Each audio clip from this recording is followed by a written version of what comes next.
Vždy, keď sa ma niekto opýta, čo je to chôdza, alebo aká je to disciplína a aký šport, tak začínam vždy vetou, že máme najsilnejšiu konkurenciu zo všetkých športov na svete, lebo chodí takmer 7 miliárd ľudí. Tá naša športová chôdza má určité špecifika, sú to hlavne dve pravidlá, ktorým sa odlišuje aj od tej rekreačnej chôdze, ale aj od behu. A to je, že chodec musí pri dopade na podložku mať vystretú nohu. To druhé pravidlo je, že vždy musí byť jedna noha na podložke. To znamená, nemôžeme byť v letovej fáze. Našťastie bežný človek, ktorý si chce ísť zašportovať von, nemusí tieto pravidlá dodržiavať a ide skôr o to, aby mal radosť z pohybu, bez nejakých vážnych investícií. V podstate chodiť môže naozaj každý. Existujú objektívne možnosti diagnostiky chôdze a takisto aj chodidla.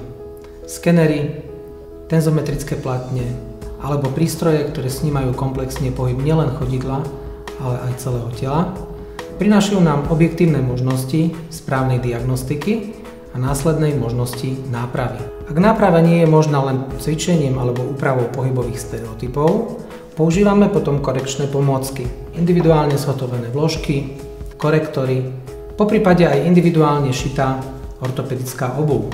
Čím skôr sa začne s nápravou, tým je to lepšie.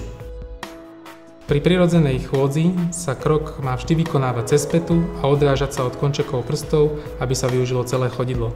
Špičky aj kolená majú smerovať vpred, brucho je zatiahnuté, trup spriamený a spevnený, ramená roztiahnuté do strán a dole.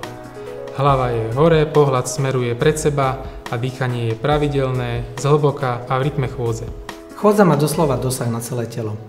Zlepšuje náladu, prekonávanie stresu, zlepšuje pohyblivosť čriev, výkonnosť kardiovaskulárneho aparátu, sexuálne funkcie. Odporúča sa prejsť 10 000 krokov denne, čo je asi 1 hodina bežnej chôdze, poprípade 30 minút rezkej chôdze.